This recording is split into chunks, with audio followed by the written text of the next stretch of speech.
This is the Fitness Wisdom Podcast. Hello everyone, welcome back to another exciting episode. Today we're going to be talking about how to cultivate our life force energy with my brother Nathaniel Dickey, and we're going to be talking about mindful movement, Chi Gong, Kung Fu, and basically how to apply all of these things in our daily life. This is a super important episode because our life force energy literally refers to basically the energy that we have in our body, in our cells, right? And how our whole entire biology is functioning on a daily basis. So some cultures around the world refer to this as Chi or Kui, and we're going to get into this with my brother Nathaniel in just a second. How is your morning in South Africa? I'm grateful that there was some cloud coverage. It's been really hot, no rain, so jumped in the Really? ice bath to get started, and here we are. How about you? Oh, what's the weather like there? Is it what's the temperature? It's been around like 28 to 30 degrees, and this is the rainy season, but it's like the rains haven't come. Sometimes it happens, and really hot. So yeah, it's a bit of a relief. Yeah, well, I mean, it's good to have the seasonality, isn't it? Because then we really appreciate like the times of heat if we have this fluctuation. But if we have something all the time, then we sort of like lose the respect towards a certain element of nature, don't we? I love that. Yeah. And as you talk a lot about happy functioning mitochondria, whether it's hot or cold, we stay in balance. Absolutely, yeah. Because the cool thing is that the body is designed to be able to flex between different states. Well, depending on your whether your mitochondria are coupled or uncoupled, where you are born in the world, pretty much. Like if you are somebody who is born in a more Nordic or slightly higher up altitude in the world, or latitude, sorry, then basically you can adapt to any environment pretty much. But if you are born on the equator, you have to live closer to the equator because your body is designed to get more vitamin D, it's designed to get, more sunlight, and your mitochondria run better with heat. I could say then I'm grateful for my ancestry. It's Scotland, Ireland, that sort of thing. Yeah, because then you thrive even more in a higher intensity UV environment. Yeah, I'll often get people saying around me, "Oh, it's so hot or it's so cold," and I'm like, "It's great."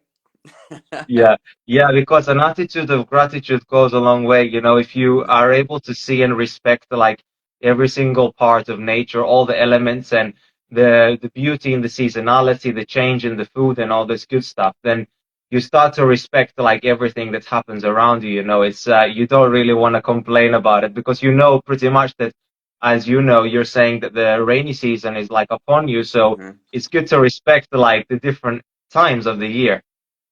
100%. Awesome, brother. Well, let's dive in. Yeah, Tell me like a let's little bit go. about yourself. I want to hear about your journey, how you got into everything that you're doing. I think you have a very inspiring story, if I'm not mistaken, that I have read on your Instagram a long time ago. Yeah, I'm happy to share. Where shall we start? Just sort of how I got into what I do. Yes. Well, it all really started when I was 10 years old. My older brother, he's 10 years older than me, and he saw in high school, he saw a lot of his friends, kind of like a rough town that we grew up in, and a lot of his friends who started doing kung fu at the particular school year, he just noticed how they were, staying out of trouble. And Mm. he used to get into a lot of trouble too. So the one day he actually suggested to me if I would be interested in doing kung fu because he saw the benefit in his friends that were doing it. And I didn't know until later in life, but I was actually diagnosed with ADD. I was too young. Yeah, I was like 9, 10. I didn't even know. I was doing gymnastics first as a youngster, and I was quite a softie. The teacher changed, and she was so strict. I told my mother, like, I don't want to do this anymore. So the one day I went with my brother to the kung fu school, and as we got into the office and the Grand Master was in front of me and we sat down, like even the hairs on my arms are coming up now. I wasn't like sad or anything. Like I just sat there and looked at him, and tears just started coming out my eyes. I was like, what's up with this? I Yeah. just, looking back, I think, you know, you could call it the soul or your body, whatever. I just knew I was in the right place. And so, yeah, I started training in Kung Fu when I was 10 years old.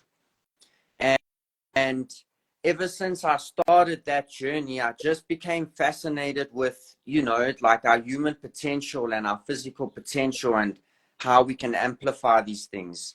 So, yeah, early in life, that's sort of what set me on this path of self-development. That's so cool. What an inspiring story. And how old are you now right now? 37. So you've been doing this for many years now in Yeah. practice. Yes, 25 years. That's incredible. Amazing. And yeah, like I know that there is a saying, you know, that everything is kung fu, you know, that you do in life, or that's how you should lead your life anyway. Can you elaborate on that for us a little bit for people to understand what that would actually mean? Yes, 100%. So a lot of people, when they hear the word kung fu, they often go to like action movies and like, you know, karate chop and that sort of thing. Yes, that's like you were mentioning at the start, mindful movement. It's an important thing, but there's much deeper aspects of it, like you're saying. So what I like to tell people actually is, if you directly translate the word kung fu, it actually it means marriage to a skill. So fu actually, so kung translating to basically mastery of a skill, and the fu is a marriage to the skill. The word fu actually directly translates more to husband. So it's so when you look at it as a whole thing, it's like, it's not just mastering a skill, it's like you become the skill. It's a deep sense of mastering kung fu, a marriage to a skill. And this can, like you're saying, it's not just in the martial arts. Like a really great painter has kung fu, or a butcher who can, you know, cut clean and not touch the bone, or a gardener who makes the garden, you know, look so beautiful. That's all kung fu, and it's really about a lifestyle and a path of mastery. Yeah, and I think it's so important that all of us, every single day, we have something in our lives, you know, whatever we do that we are passionate about. Because I guess that's what it is. It's about, as you said, like getting married to something that we are enjoying to do it like every single day, you know, like really devoting ourselves to it. Because I guess this helps us to have like a purpose and a meaning also behind our lives. Yeah. And without that purpose and meaning, I've experienced it for myself. It seems life gets really difficult. So Yep. Exactly. So, like, how would one go about in cultivating their life force energy? You know, and in your eyes, in your view, what does life force energy mean to you? okay, yeah. If anyone's watched my videos, they'll hear me at the end often saying, "Feel the life force." You know, it's it's bringing that deep sense of vitality into one's existence, and that's also how I connected with you, brother. Just seeing the physical. What I like to say is, fitness is actually one of the best gateway drugs into self-development, and cultivating, like you're saying, one's life force. You know, I would say also, especially in today's world, is it's almost not even a luxury anymore. And cultivating, there's lots of different interpretations of what life force means, and to to do such a thing, it just leads to a more fulfilling life, because when we develop our physical vessel, you know, a lot of people don't see the connection between like health and relationships or health and wealth. But as you know, that saying, the sick man has only one wish, the healthy person has 1,000 wishes. So, Yeah. yeah, that's how I would say it. That's very true. And how I view like life force is that, it goes from all aspects, the physical, the mental, the spiritual. It's just impacting every single aspect of your life, and it's also like a mindset as well, basically like Mm. how you decide to live your life on a daily basis, how you want to lead your life to become a better version of yourself. And if every day you are trying to improve yourself on many areas, your mindset, your physical body, your spiritual self, you meditate, you practice all these things. I feel like all of these things are impacting your physical vessel, which is influencing your spiritual connection with everybody around you and the universe and everything. And you're able to sort of channel this greater power which exists within us and around us at all times. And we're able to, let's say, align with that. And then our vessel, our body, our cells are able to vibrate like a tuning fork better Mm. to the miracle of life. Whereas when we disconnect ourselves from reality by engaging too much in social media or technology or doing all kind of things which are unhuman, right? Disconnecting us from nature, then we are not in harmony with our environment. And then we are feeling like we are in lack of abundance. We are in lack of energy. We don't have the vitality to thrive. And I think this is why it's so important for people to understand why it's essential to cultivate our life force. So what would be some ways that you have found that are beneficial in cultivating your life force energy? It's a great question. And also what comes to mind with what you're saying now is in the Taoist philosophy, like you're saying, there's many things that affect that center point of health. So, people can actually go onto Google and just type the 9 pillars of health in Taoist philosophy, because in the center is health, but then you wouldn't even, some of the things you wouldn't even think of. It's like, legacy and purpose, the social aspect, the wealth aspect. And there's Mm, 9 pillars that actually affect that center point of health. But when it mm, comes to cultivating one's life force, definitely start with the basics of, I may sound like an echo chamber, yeah, but it's worth being said, is sleep. Uh, People should start studying circadian biology, mm, which I know, you have extensive knowledge in, and just what we put in our mouths and such things. But also something that people overlook that I love saying is stillness. To cultivate mm, life force, we need to enter states of stillness at times, because there's so much happening in the world. It's highly amplified with distractions and such. So to find moments of stillness as a start is actually probably one of the best things I could ever suggest, because mm, I like to describe it as like like a deep energetic core or a dispersed cloud.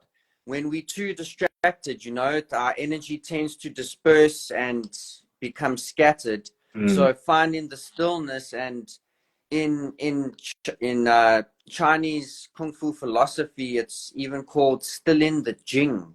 So the Jing is also known as the essence, and it connects to our life force. mm, And mm. if you can't, another saying is settle, let your mud settle. So if the water is continuously disturbed, it's going to be Yeah. cloudy and murky. And once it becomes still, the dust settles. Let your Mm, dust settle. mm. So basically what you're saying is that it's not only essential to gain like this life force energy by good lifestyle practices, but it's also essential to preserve your life force energy by not having your legs everywhere like an octopus, giving you energy here, here, and here. Mm, It's not channeled, right? It's not focused energy. It's just everywhere. And I think that so many people in our modern world right now have their energy like this in so many different places, and it may not even be their fault, like, because I can totally relate, because now with the era of technology, like I find that my focus is like a lot pulled in different directions, and many times I have to grab myself and say like, okay, this is less important, and I need to focus on the more important things and make an order of priority for myself. Because if I don't do that, I find myself that my energy is really scattered, and then I almost feel like I lose all my energy without even doing anything, without even putting any intention in one place. But if I make like a list on a paper of an order of priority from most important to, or maybe like most essential things that I need to do today, and I just tackle things like this, I just find that I'm so much more efficient and effective. And I, don't allow myself to use my technology until I fulfilled all of these different tasks, because I feel like technology is a blessing and a curse at the same time. You can use it for so much greatness, and to building your business, and to connect with like-minded individuals around the world, to educate and learn and all this good stuff. But at the same time, it can pull you, in here, there, and everywhere, and it can distract you from your purpose. And then the time is precious, and time is always ticking. And that's like one of the most dangerous things, because once you've done 1 hour of scrolling, that could have been 1 hour of productive work, or 1 hour of stillness, like you were talking about. So yeah, it's super important to know how to preserve your energy, not just gain your energy. I think the Italians had it right too. It's what the art of doing nothing, Yep. because you know how it is. People think they're relaxing. Uh, even they may be scrolling. They think they're relaxing, taking time off, but to actually reach deep states of doing nothing and rest is really, it is an art form. Mm. It is. It is. It takes practice and focus, as you said. It's also like something that needs intention. It's not just about just sitting there. So, what are some ways for people to get into this place of stillness that you found to be effective? Well, where I like to start people, and everyone's different. We all have a unique way of doing things, Mhm. but I've had people, come to me and they've been meditating for say 10 years, and I'm like, okay, let's sit down and get going. And within 5 to 10 minutes, you can see, yes, they sit in there and meditating, but it's like they'll they'll need to like wiggle something, or blink, or so. Where I like to start people is, can you sit for 5 minutes and fully control your body to not move an inch? So like, don't scratch your nose. That in kung fu training, it's funny, if we had sweat starting to form and run down, and it gets itchy and you want to rub Yeah. it, we used Yeah. to get hit with the stick if we rub that sweat, in terms of like bringing the focus in. Yeah. So Yeah. meditation and such doesn't need to be complicated. I just tell Mm. people, can you, whether you have 1,000 thoughts or no thoughts, it doesn't matter. Can you just sit still for Mm. 5 minutes? And Mm. that's a great place to start. That's brilliant. That's really good advice, actually. I've never thought about that. Just sitting there would be, just so hard, but it's so true, because as I'm talking to you right now, I feel like I have a bit of a tickle under my nose. And I wanna It's like, always the just, nose. I always want to just go there and do something, with my hands. And it's so inbuilt in our system that we always want to keep fidgeting, or be doing something. But at the same time, it's so important to learn how to, again, like to be still, and to focus on what's actually important in the present moment, to have Yes. the energy and the discipline to be able to, concentrate our energy. So what about breathing? Like, what's your thoughts on breathing in, like, coming to a place of stillness? Oh yeah. So that's one of the greatest keys we have to achieve that. And I see, look, I don't judge people saying good, bad, right or wrong in which breathing practice they want to do. However, I have seen problems arise where people use the more, let's say, powerful mouth breathing breathwork techniques. Some may know like of Wim Hof and that breathing technique, or holotropic breathwork, Yeah. circular mouth breathing. If you do that for a time and then you relax, yes, you can reach the stillness. But what I like to start people with is actually finding the softness, because I've seen people like put the Ferrari engine in the Toyota Yaris, and that Toyota Yaris frame can't hold that engine. Yeah. So, so in Chi Gong, there's 5 key words to develop when it comes to breathing. And each one that you develop, it naturally progresses you to the next one. So the number 1 key in Qigong practice when it comes to the breath is to allow your breath to be quiet. It's that simple. You don't need to think of, am I diaphragmatic breathing? Am I in the right posture?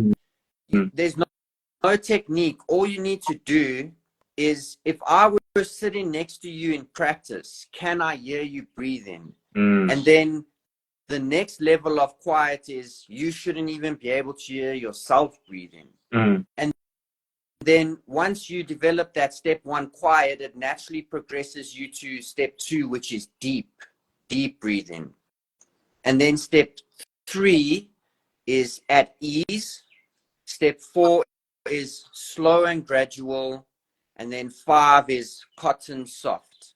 It's translated from the Chinese words, but that's basically what it is. And it's great because you don't really need to think about it. You just go through each step, and naturally each one starts to unfold as you practice. Yeah, and it's really true when you think about that structure that you said, or if you just think about all those things that you mentioned. If I was to just practice those things that you just said right now, just here sitting, instantly I feel more calm if I try to just quiet my breath in a way that I'm not hearing myself inhaling or exhaling. That means that my breath is not, I'm not activating so much my sympathetic nervous system, right? It's more like activating more of a parasympathetic state, which is also allowing you to lower your heart rate down as well. All your muscles are getting more relaxed. So talk to me a little bit about Qi Gong or Qui Gong. Like, isn't it the same thing? Qi and Qui, is it just a different way of saying? Yeah. It's just a So, different pronunciation. Yeah. yeah, so I thought so because you mentioned to me when you were sending me your messages about Qui Gong, and I've always heard it as Qi Gong. But, I know that the people use it interchangeably. 100%. Yeah. QI or CHI. Yeah. But when I say the word chi, I'll say chi. So basically, Qigong is a practice where you are not like trying to do something extremely vigorous, but the whole purpose is to well, I'll let you like explain what it is because you are the expert in this, but I think this is also helping us to um, not necessarily, maybe it does help us increase our life force energy, but doesn't it maybe help us like move our life force energy inside our body? 100%. So when you look at the word Qi Gong itself, it's literally mastery of your Qi. And just a quick note on Qi, there's many different definitions. And in Qigong theory, the word Qi is used differently, say, to traditional Chinese medicine theory, because they also use the word Qi. In traditional Chinese medicine, the word Qi is more related to the overall health of your body. But in Qi Gong theory, Qi is an actual substance that you can cultivate. And when we say cultivate, we mean literally gather Qi and build it. Yeah. And like we were saying earlier, there's lots of ways that we get distracted and the Qi can leak. Yes. But it's interesting. You were mentioning also like Qigong as a relaxation practice. Yeah. It's true, but actually, and I'll also say this, I did 20 years, I feel, of doing Qigong the wrong way. So it gave me a great step into how to actually do it. So Qigong, especially at the beginning stages, is extremely vigorous. It may not look like it from the outside, but from what you're doing internally, and first you need to build the Qigong body. So, like if you look at a football player or a boxer or a bodybuilder, they develop in a specific type of body. A Qigong body is also a specific type of body, and you work from the inside out. So when it comes to like, there's nothing wrong when you see people doing like choreographed movements and such, but if you don't cultivate your chi, then those movements just become hollow shells. They just a memorized movement. I see. When you do, so when you do, I don't want to say real Qigong. When you do Qigong where the Qi leads the way, Right. then it's not just the Qi is actually moving you. It's not the other way around, if that makes sense. So this then leads us into mindful movement. Like, I guess, is this how like mindful movement, is this what you would call mindful movement? Is this the practice and the art of moving with like conscious awareness, but rather than you like necessarily moving your body, like you feel like the energy, the life force inside of you is moving you, and you are not necessarily dictating the direction of your body, but you are flowing there where it feels natural for your individual body. Yeah, so it's definitely a part of it, but it's not a part of the foundational training. It's funny enough, it actually comes much later. So in terms of building the Qigong body and also linking in mindful movement, there's three ingredients that we need to first cultivate. Funny enough, number one is the stillness, because one of the hardest things a Qigong practitioner faces is what's called sinking the Qi, because the Qi naturally always wants to rise up and move. And you'll see a lot of people just in general living, they very much up, in the headspace, overthinking, intellectual, mental, logical, analytical. So step one is we need to learn how to sync the Qi. And to do that, we also need, funny enough, you asked me earlier about how do we cultivate life force. Another one is emotional equanimity. If you don't have emotional equanimity, you can forget Qigong cultivation and amplifying one's life force. So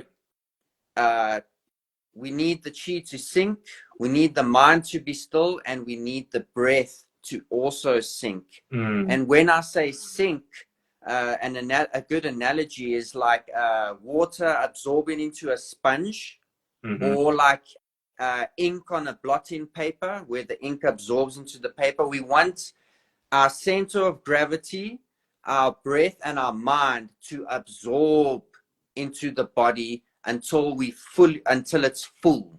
Because at first it's like blotchy, it's like spotty. We can't fully get it to sink and absorb, and eventually it spreads through the whole body. And then that links to the mindful movement, where you don't have to visualize or use intention. You absorb into no mind, as an example. And so, like at the beginning, the art would be simply like, give us an example, like how would one start, and what kind of, do you start in a specific posture when you're doing all of this? Are you seated? Like, what would be the way that somebody would begin, as an example? All right, yes. So there's different systems, but the system that has worked the best for me is we start with a static standing posture. It's called Wu Ji. So this is the part that a lot of people skip, because it's very difficult, and it takes months to years of training depending on your level of efficiency. And I'll also mention this quick: if you don't have even a baseline of health, like basic health, you won't be able to do Qigong, because at the start you need your own body to produce the Qi. Like, you can go really advanced and get it from other places, but that's like, it's way advanced. I'm like, it takes years of training. But at the beginning, we use the standing posture, and why we use that standing posture is because we starting to cultivate the Chi Gong body. And what that means is we want to turn off the big muscles. This is where, it's almost paradoxical, because we do want muscle and strength in life, right? But if you want to go deep into Qigong, you first actually need to learn how to turn the muscles off and connect to the connective tissues, or what's called the soft tissues, or the silk of the body. In Chinese Qigong, it's called the Huang. It's known as the membranes, or the tissues that I wouldn't, with scientific research, they mention in the fascia. Yes. But I would say it's not only the fascia. There's something else to it as well. But what we need to do is, this is why people often skip this standing stance, is because we need to learn how to turn off the big muscles. We need to learn how to activate those connective tissues, and we need to learn how to sync the chi. And when that happens, we start pulling the fascia and the connective tissues. We stretch them and pull them apart to energize them. And because, a lot of people have they stuck, the fascia stuck. So we need to tear and pull that open and energize it with chi. And that's basically the first step. And what, yeah. what do you mean? What do you mean when you say like open it up or stretch it out? What do you mean by that? Yes. So what we need to do is cultivate what's called the lower dantian. It's basically it's different to what people would call like a chakra. It's Yeah. I think chakra work is like way more advanced, but it's just your energetic core that's located. For most people, you can imagine it's located 1 inch below the belly button. So if this is the front of my body and this is my spine at the back, it's just behind that navel point, 1 inch below the navel. It's in front of the spine and it's above the perineum. So basically right in your lower center of gravity. And what we do is, when we stand in that Wuji posture, what we're doing is we're working with those 3 ingredients. We bring in our center of gravity from the chest down to the core, because we've sunk a little. And when you get it right, you can feel it when it hits the right point. And then we absorb the breath and the mind there too. So once we've got those 3 things right, that's when the chi starts to sink. And when the chi starts to sink, it starts to accumulate in that abdominal region. And this is another thing that people miss, is when we cultivate in the lower dantian, it's to sink the chi and generate the chi is only step 1, but then we've got to create an outer shell, because if you don't cultivate that outer shell properly, then you have leaks. So you can sink the chi, you can generate the chi, but if you have holes in your bucket, it's not going to hold it. So when we sink our center of gravity, our mind and our breath, that's where we start to what's called consolidate the lower dantian. So it's like that dispersed cloud, and then it consolidates. And once it consolidates, that's where the chi starts pushing through and opening up and energizing those soft tissues. Okay, so the chi is doing that, basically. Yes. In any system of Qigong, I wouldn't say it's an effective Qigong system if you don't work with the Qi first. Because it's literally well, that's why. called Qigong. That's why I asked you, because you said that you were doing it wrong for many years, and then all of a sudden you had this. What was the thing that actually led to your enlightenment in this area? What was the trigger? One of them was that I was actually very efficient at just starting to sink the chi and build the chi, but it's like I had to work so hard to do it, because I found out later I still had holes in my buckets. And another big part of it was that I was using too much imagination and visualization. So imagination and visualization are a great practice for different things, but when it comes to Qigong specifically, if you force the Qi movement with too much mental activity, visualization, imagination, it's counterproductive, because what tends to happen is that your body isn't actually ready for that. And one of the best things I ever did was learn how to just sync the Qi without the mind or the imagination visualizing that it's happening, and actually feel the Qi as a substance. That was like one of the biggest keys that I learned. So basically, like when you say bucket, and leakage, like how does one prevent that leakage of the energy? Okay, so this goes a little bit deeper now. So there's something called so there's original Qi which separates into different forms. One of them being Yin Qi, and one of them being Yang Qi. Yin Qi tends to be more magnetic and spherical in nature. The Yang Qi is more like linear and electrical. I'm not saying it is electricity or magnetism, but it kind of has those qualities. Maybe science someday will show something.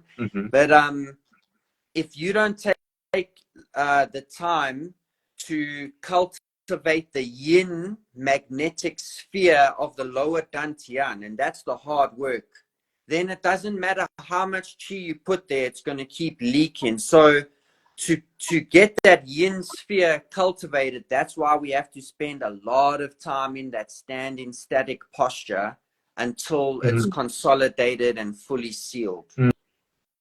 And how would one know that they are ready, or that they're fully sealed, or that their bucket is not leaking? How would they know?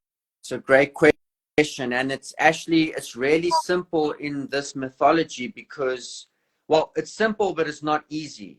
So what's great is if you follow the system progressively, you don't even need to think about it. You just need to master the one, and it tends to naturally push you into the next phase. So once it's consolidated, you'll start to feel your lower dantian pressurizing and activating.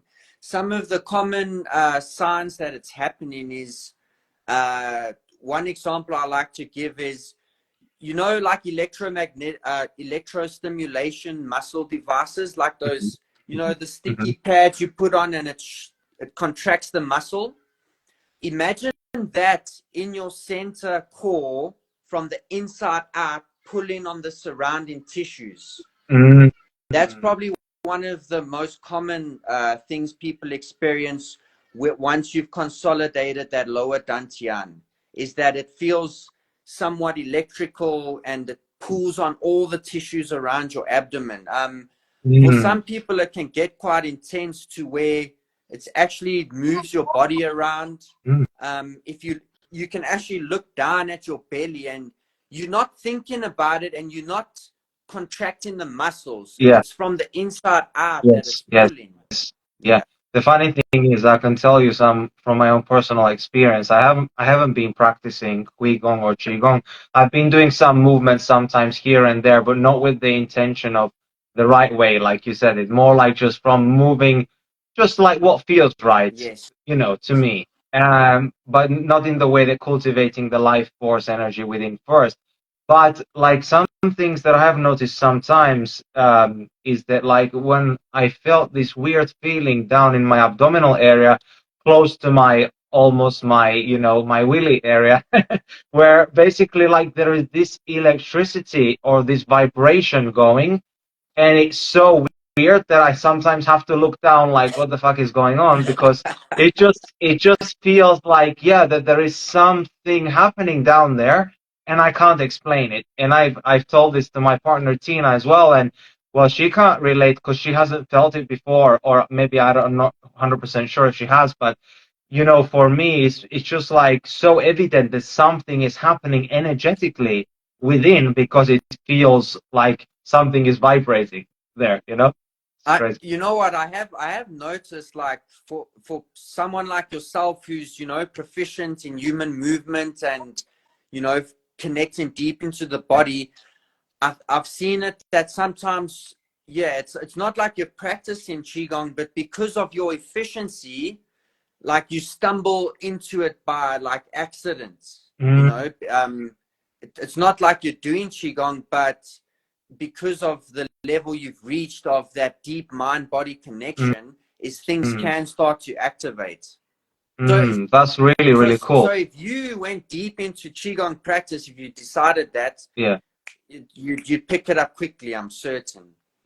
Wow, that's cool. Really cool to know. And so for people listening, like we already kind of talked a little bit about it, you know, by being in that like standing position and so how can they like if we were to give people, you know, some practical examples for them to start today, like how can somebody, you know, implement this in their daily life to be able to start cultivating their life force energy? What would be some ways that they can do it? All Some right. tips. Yeah. So a big tip would be, like I mentioned just now, is number one, get your basic health right. Like, if you know, if you're eating fuel for the body that's ineffective and biologically incompatible, you're going to struggle to start producing that first level of chi. Another one would be, like I said, the oh wait, let me first actually mention, you also need a basic level of fitness, strength, and mobility. So, as an example, all that you teach, and if someone implements that, it's to if they take that and then step into qigong, it would be phenomenal. Because if you don't have, like, if your joints are all tight and your fascia is tight, and you don't have like that basic cardiovascular fitness or strength, because you'll see, there's people who don't have enough strength and start trying qigong, but what happens is they're a bit too flaccid, or Yeah, they too hyper loose, if I can say. hypermobile. Yeah, you need a bit of, you know, strength involved. So to start opening up the body, opening up the joints a bit, you don't have to be like yogi master level flexibility, but you do need that basic level. Otherwise, you're gonna struggle to start sinking and gathering the chi. Yeah, yeah. Because there is that discomfort that comes about, isn't there? Like if somebody, because I've worked with many people over the years, people who have had very like limited range of motion in their joints, and you know, just simple basic exercises which are not involving stretching, just strength training through full range of motion is so discomforting. So I can imagine, like, you know, that moment when you have to cultivate stillness and presence is going to be almost impossible because you can't cultivate stillness when you are in discomfort. And this is something that I have found like super beneficial, is that if you want to find stillness, is always to do a little bit of mobility, a bit of breath work and stuff, and use the bathroom, do all this stuff beforehand before you're trying to get into the meditative state. Because if you're trying to get into a meditative state while you're in a level of discomfort, it's super difficult. Of course, the better you get at it, the more of a master you become at it. You can be in a chaos and you can fall into stillness, which I have learned over the years as well. But at the beginning, when I was trying to learn these things and cultivate stillness and presence, and trying to channel my energy, I always had to have all the stars aligned. Everything had to be in order. The sage had to be burning. The Yeah, tunes had to be on. All that stuff. I love what you say there, brother, because you also bring to mind, for me, a lot of people struggle to, like you say, to bring their awareness inwards, because they it's painful inside, Yeah, or there's another thing I'll mention is like unresolved trauma, yeah, mental uh discord. Because if you try bring your mind and awareness into the body, and like you're saying, it's all locked up, it's really uncomfortable. You won't want to sit there, and you won't be able to go deep enough into the practice to actually sink the chi. So yeah, that emotional equanimity side of things, and learning self-mastery on how to think, the right way to think. Because if the mind is holding on to different traumas, and I mean, when I look at it, the mind is probably like the one of the most upstream things that overrides a lot in biology, because our Mm. biology is paying such close attention to the mind. If Mm. that's not worked on, then it's also going to be difficult to get into the practice. Absolutely, yeah. And many times people, because they have so much trauma and so much pain inside, I think it's easier for individuals to get first into something physical, like, to get into like movement of their body and breath work and stuff, to indirectly influence the mind, because the mind and the body, the brain are all inseparable. So the health of the body is gonna determine also the health of the mind and the brain, and the state of clarity that you're going to be feeling up there as well. So, and movement as well is a form of expression. It's a form of release, right? So when we move our body with conscious awareness, we're doing like mindful movement. We are breathing consciously. We are connecting with the earth. We are doing the grounding. We're getting the sunlight, all this good stuff. We're able to cleanse our energetic field. A lot of people don't maybe believe or in this stuff, but it's just incredible when you realize that the body has this electromagnetic field that we emit. And then when this field is distorted, then basically we are not living in alignment with our true nature, and then that's when dis-ease begins to manifest, because the electrical signals are not communicating, from top to bottom throughout the entire system, and then that's when we have uncoherence, or like, when things are not coherent anymore. And then, we have chaos, we have cellular chaos. And so, yeah, I think it's so important to be able to find ways to access the mind, like via the body, if necessary, if we can't go to the mind first. Some people have a very powerful mind and they can influence their body. Like, you see many people, for example, who are very much aware and conscious. They don't look very fit, or they don't like exercise. They maybe look chubby, for example. Even when you think Yeah. about the Buddha as an example, but like, he has such a powerful mind that he can literally manifest or change his health from the mind down, instead of the other way around. That coincides so well with the philosophy, because they mentioned the both paths, from the bottom up and from the top down, and ultimately you want to do it both ways, because that's how much it will increase the efficiency of the practice. Because like you're saying, Yes.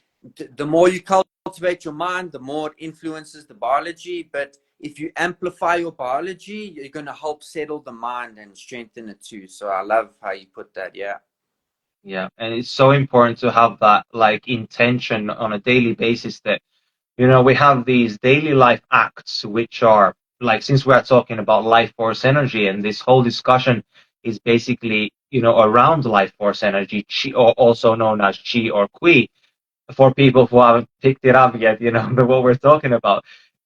It's just so important to have things in your daily life which are adding, they are cultivating, they are refilling. Like, it's what I call like the cellular or the human battery, Mm. where the body is a battery. We need to keep on refilling it every single day. There are many things in our life which are depleting our life force energy or our human battery. So therefore, we have to make sure to not only replenish our human battery or our life force energy, but we have to make sure that we prevent the loss of energy, because that is probably equally as, or even more important now in our modern life, with all the stressors and all the endocrine disruptors, the EMFs, the trauma, like everybody's trauma that everyone's dealing with these days. It's all influencing us, and if we do not protect our energy, if we do not make sure that our energy is channeled and focused by doing something like Chi Gong, for example, to find stillness and to be able to gather yourself, to be able to acknowledge that this is your energy field, to not let it escape, to not let others to penetrate it if they are, let's say, negative, then you're gonna lose the energy, and you're no matter if you're doing all the good things, you can still lose a lot of your energy. Yeah. Well, when you're saying that, you mentioned, like, it feels to me there's a Chi Gong master in you for sure, because it's also mentioned in the philosophy about the human battery. It Mm, is like your lower dantian. You need to when the charge runs too low, then it's easier to also that for that battery to get damaged. So, like you're saying, to mm, keep that level up, and if people practiced, all that you teach as well, that's how you do set yourself up for a deep qigong practice. mm. And so basically, this could also refer to, like, the very, like, things that we already know about the mitochondria, and like how we are gathering, this cellular energy through our food, through the ground, through the sun. It's basically all adding to our life force, isn't it? So it could even like be when they are talking about battery, they could even be talking about mitochondria. It's just another way of like expressing. It's just that there are obviously invisible forces which are influencing our very visible and physical biology. And our physical biology is not just physical, right? It's, we are so on so many dimensions at the same time, because clearly there are so many things that are influencing us that we can't see with our naked eye, such as, like infrared light, UV light. You've got the electrons coming from the earth, you've got the magnetic field, you've got all of these things, and you've also got all the negative things, such as the cell towers, the Wi-Fi's, all these things they are influencing our biology. But how is that actually happening? And this is actually impacting us on a very physical level that we can actually see under a microscope. So if we can actually see that actually happening, that means that that there are massive influences in our life that are, or forces that are acting upon us, and it's so important to acknowledge what those forces are, so that we can cultivate the good ones and distance ourselves or eliminate the ones that we don't want in our life. Yes. Yeah, I love how you put that, because it starts with awareness. Mm, And once that awareness takes place, then it seems that the momentum gathers, and it's actually just a simple path to walk. I love it. I love it. You talked about food as an important part of cultivating our life force energy, and I know that you are very passionate about regenerative agriculture. Why is that important for our health and the health of our planet? Oh, yeah, opened up the can of worms.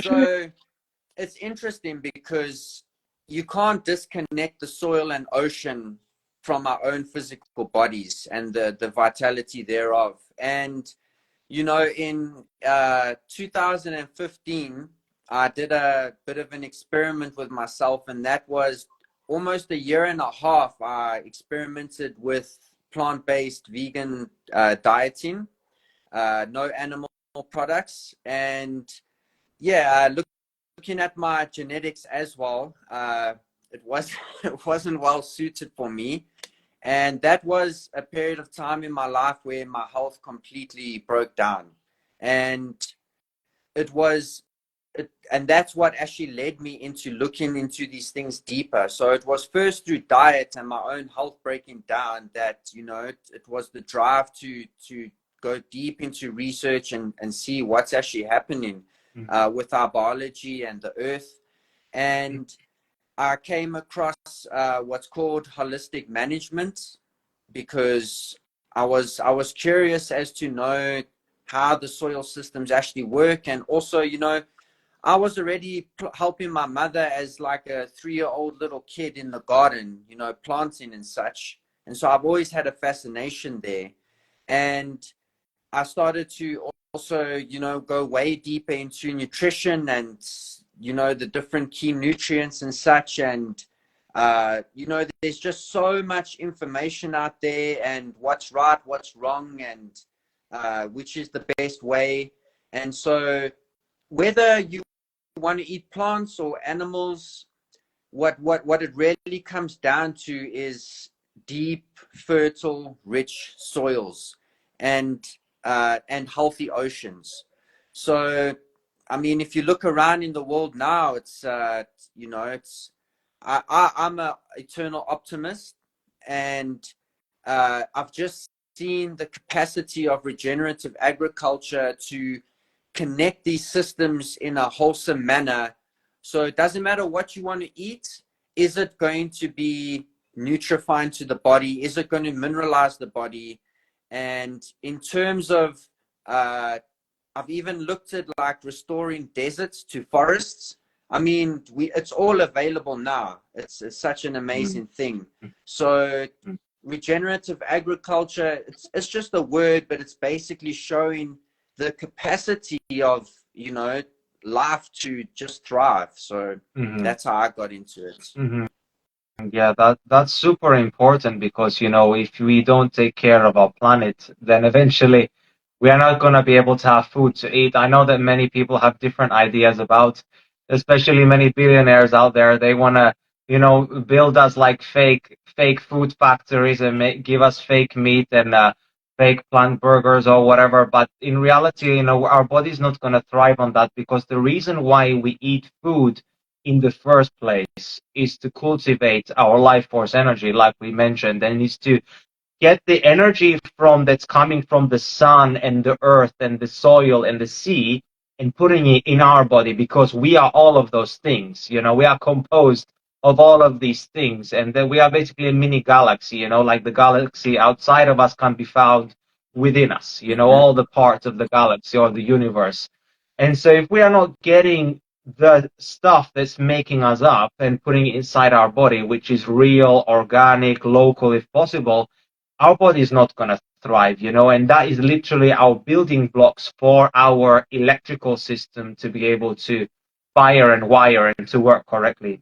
And if the soil outside of us, of the earth, is not well, our terrain of our body is also not going to be well, right? Because you know how our body is primarily made of so many billions of microbes, and if the microbes in our body are dying, and because of stress and because of, we are putting things in our body which is not real food anymore, and then we are basically not feeding our microbiome the things that it needs. We are not extracting nutrients. We are having nutrient deficiencies, and therefore now we are having a harder time to cultivating our life force energy, because our mental state is suffering. We are getting brain fog, by getting gut dysbiosis, and all of this is affecting us on so many different areas of our life, our performance, our like psychological, spiritual, emotional, it's all intertwined. So this is why it's so important for us to make sure that we are supporting the people who are supporting us, support the farmers, support the people who are regenerating the planet and the soils, because if we do not support them, then all that will be left will be those individuals who want us to eat those fake foods, because then they can make more profit. But then they don't also realize that eventually they will also suffer, because their health also relies on, healthy soil. So eventually I feel that, as I'm like you, I'm very optimistic always about life. I feel like life can just thrive if humans just stop doing what they're doing and just allow nature to do its thing. Even if you don't interfere, if you just allow nature like 10 years to do its thing, the whole earth will be like, a different place. Because now we've also, I've been reading online how that there's been these bacteria, these fungi growing in the sea, which are eating the microplastics in the sea. Yes. So it just shows you, like, and also as well in our guts, there are certain microbes in our gut that eat the microplastics too. So it just shows you how nature eventually finds a way. That doesn't mean that give us an excuse to, throw Yes. plastics in the sea or eat microplastics. But at the same time, it shows you like how there's always a bigger intelligence out there. There's always trying to, find a way to find symbiosis, and to thrive. Yeah. And that's like, if there is a legacy I'd love to leave in any way, it's clean soil, air, and water for future generations. I mean, that's the basis of life. Yeah, exactly. And I think that if we all have our values, aligned with these basic principles, I feel like together as human beings, we can be better to each other as well. If we can feel like, we're all in alignment with eating real food, being connected with nature, respecting each other, respecting the planet, like making sure that our skies are not sprayed, with chemicals, and that we are able to get like the life force energy from the sun. We're able to treat each other with respect. I feel like the world can be a completely different place. Oh yeah. Yeah, I mean it's literally it's it can change like that. That's when biology is put under stress, that's actually when it creates the most genetic potential to thrive. So if there was ever a time for things to thrive, it's paradoxically right now. Yeah, and going into an area which maybe I didn't really want to go into, but like when organisms are under stress, they produce the V word, and Yes. they pass on the V word to other organisms because this is a package of information, genetic code, programming, telling it that, hey, there we are encountering this type of stressor in the environment. Every single organism needs to evolve or die if you do not Mm-hmm. evolve, because Mm-hmm. this is the reason why we are getting different type of things. And happening is that once you are able to embed that genetic programming into your DNA, now your offspring is able to be more resilient to this more harsh environment, allowing you to survive. So when you look at it in that way, you actually realize that, whoa, like the V word is actually essential for our survival as a species on whatever environment we're put in, basically. Yeah, I mean, human beings without that wouldn't have even been able to produce placenta in the woman to make babies.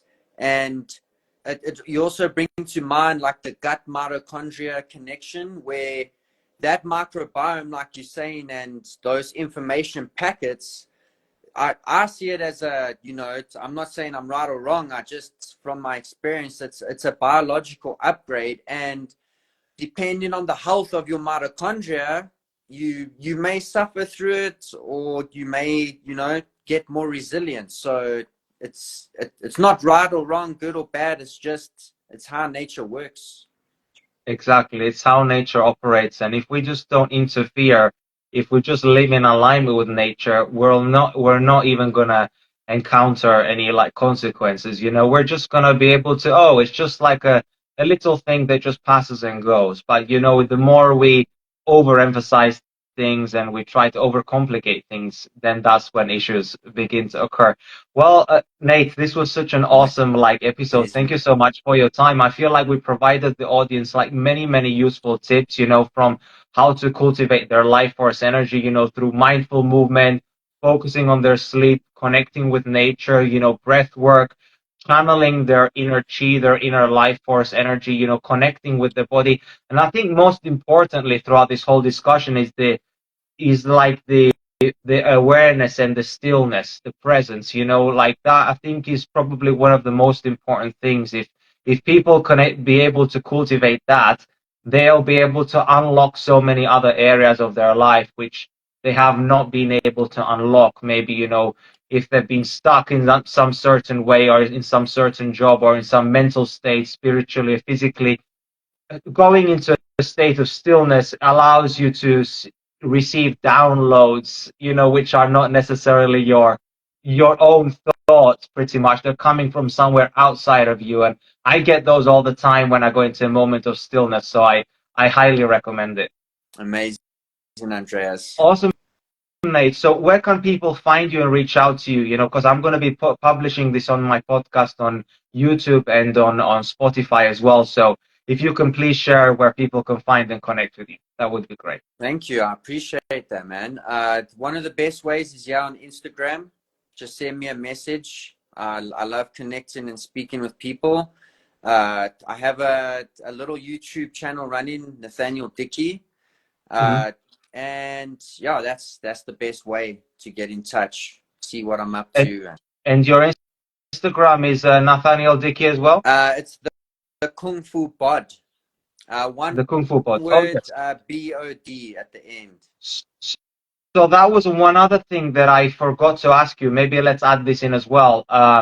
Like you have the Kung Fu Bod program, right? And Yeah. so what is that like focused on? Like you kind of mentioned a little bit about the Chi Gong bod, like that you basically build a specific type of body based on the demand of the actual act of doing.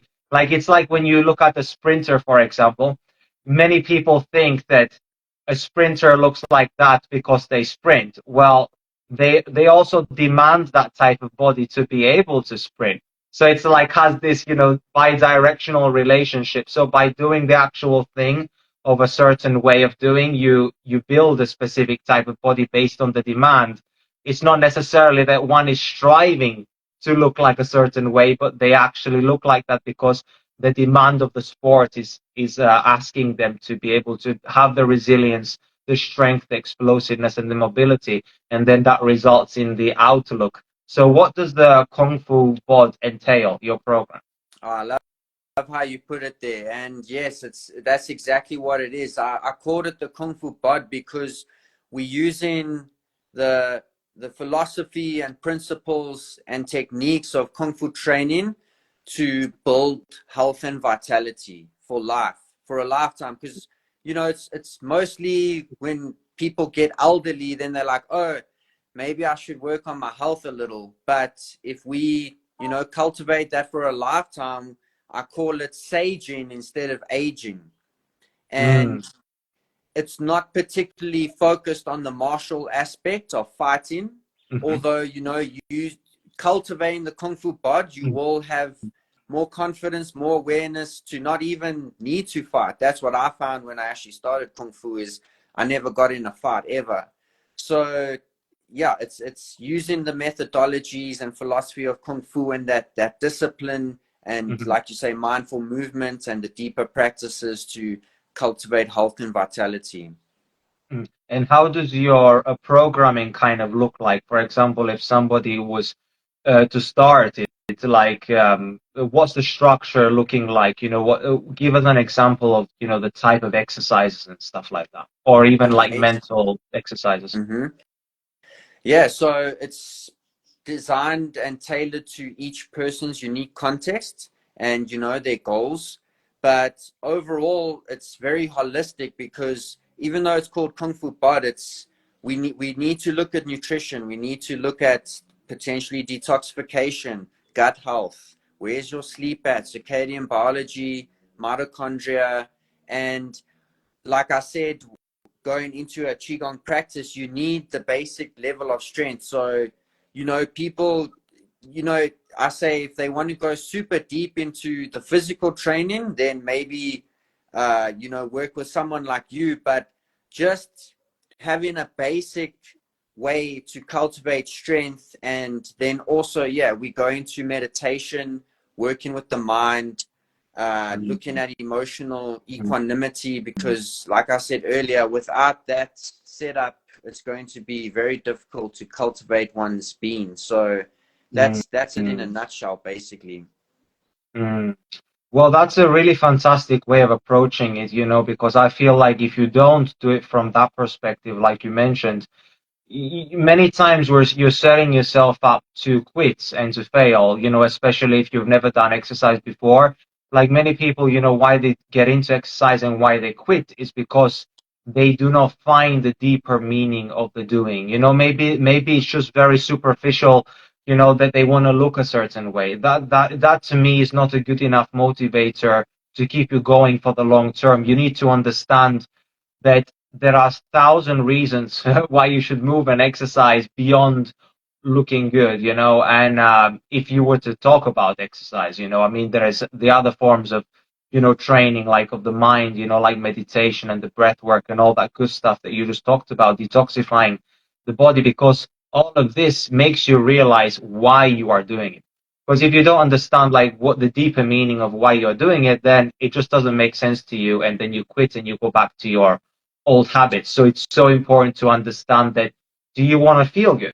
If you want to feel good, then you have to build your life force energy from within. You can't just like only exercise. You have to also do the nutrition. You have to detoxify your body. You have to take care of your mind. You have to be able to cultivate that life force energy that we're talking about. Have healthy relationships. So yeah, fitness and health and well-being it's like holistic. That's how it should be. It shouldn't be just all about six packs and muscles, you know. It should be having that and all the other stuff internally as well, because there's no reason why you can't have both. Yeah, it's just like you say earlier, the the the body shows the muscles from the practice. It's not like we're like, I want to build, look, it's cool to have a, sexy body, and don't get me wrong, but that's kind of like the byproduct of the deeper work. Yes. Yeah. Yeah, exactly. Even if you do like functional training, many people who get into functional training, maybe they don't care about the looks. They care more about being able to function well and to be pain-free and to be able to move well. But if you use progressive overload principles and you do it often and you are constantly aiming to get stronger as well, your body will reflect that. And that's the coolest thing, is that you will look fit, you will look resilient, you will look more bulletproof, you know, and that's going to also make you more confident for in life as well, because when your body and your posture and everything is good, like that automatically makes you feel better mentally too. Yeah. I say to people, why not climb mountains and trees at 100? Already Yes. start signaling the biology. Yep, exactly. Well, this was such an awesome discussion, Nate. Thank you so much. Awesome, brother. Appreciate you. Thanks for having me on. Oh, Love chatting. This is the Fitness Wisdom Podcast.